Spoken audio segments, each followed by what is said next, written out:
Mortal Kombat 2 is awesome. It's the story adaptation of the popular video game of the same name that came out in the early 90s.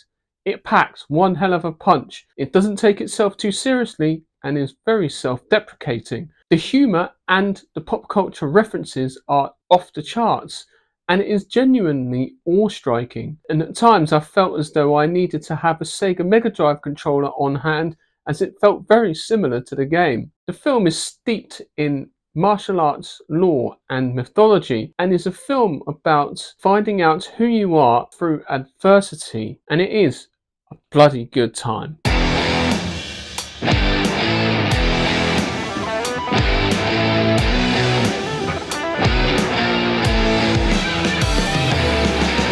The film starts off in Kitana's homeworld, who is under threat by the evil villain Shao Kahn, who is threatening them under the law and tournament rules of Mortal Kombat. And so they must recruit their last and final fighter to fight a big bad boss. And that happens to be Kitana's father. And so there is a brutal matchup between the two of them. And unfortunately, Kitana's father dies.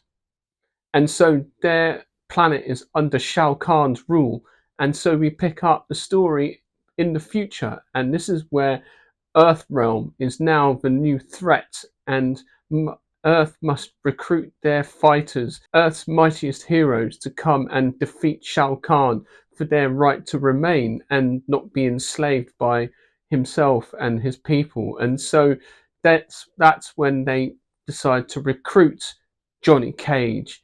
Johnny Cage is a former martial artist and Hollywood film martial artist actor as well, and has been sort of washed out and working the Comic-Con circuit, and is basically just traveling from job to job to job. And that is where he is recruited at one of these Comic-Cons. He is reluctant at first until they show who they are. They need Johnny Cage's help. And so he is recruited as one of Earth's fighters for the tournament of Mortal Kombat. The rules of Mortal Kombat is simple. You win 10 fights in a row, you save your world from being enslaved by the evil villain that is Shao Kahn.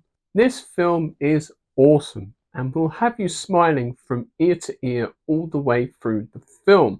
And it's a film that doesn't take itself too seriously, and it knows exactly what type of a film it is. It's not an art house indie. It's not an Oscar-worthy winner. It is pure popcorn cinema, and that's perfect. That's all you need. Just pure entertainment. It is a film with some incredible visuals that will literally have your jaw drop into the floor, with a fight scene between Liu Kang and his brother, where they are fighting on what seems to be some Japanese floating architecture with blue swirls of space gas in the background, and it looks absolutely amazing up on screen. The fight choreography is impressive, and it really does look like that the actors are doing the fighting themselves, with quite a few of the cast with pretty big martial arts backgrounds themselves.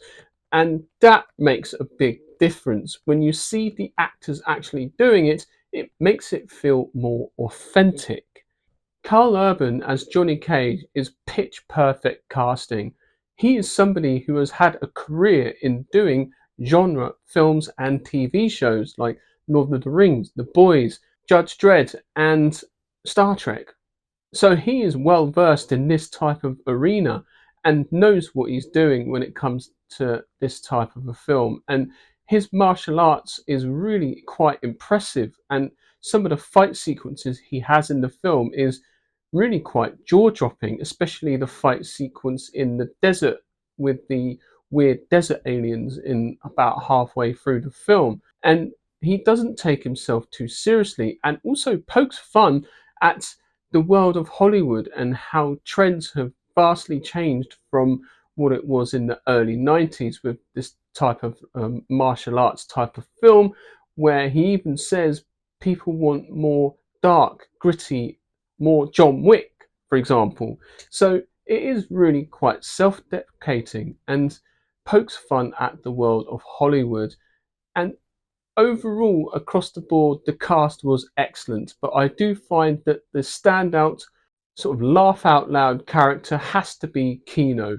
His pop culture references and one liners, comedy quips are just like laugh out loud funny and will have you belly laughing all the way through the film. The finisher movements are generally gruesome.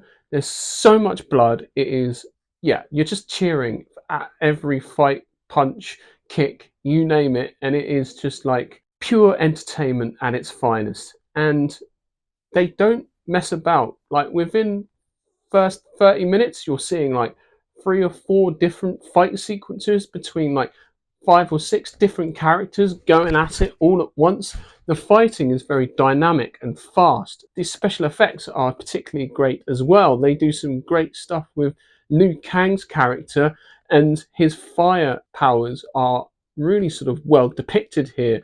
And his fight with Shao Kahn is pretty outstanding with those fire dragons. It just gives you that sense of wonder and awe. And yes, I do realise I am talking about a beat 'em up fighting game that was created 30 years ago, and none of this is real.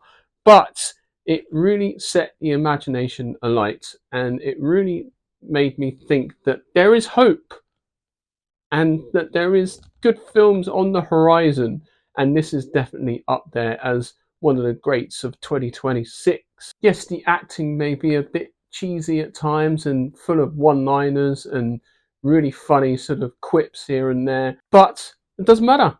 It's all fun, and that's all you need. Thank you very much for watching. Please remember to like and subscribe to my channel, and I shall see you in the next video.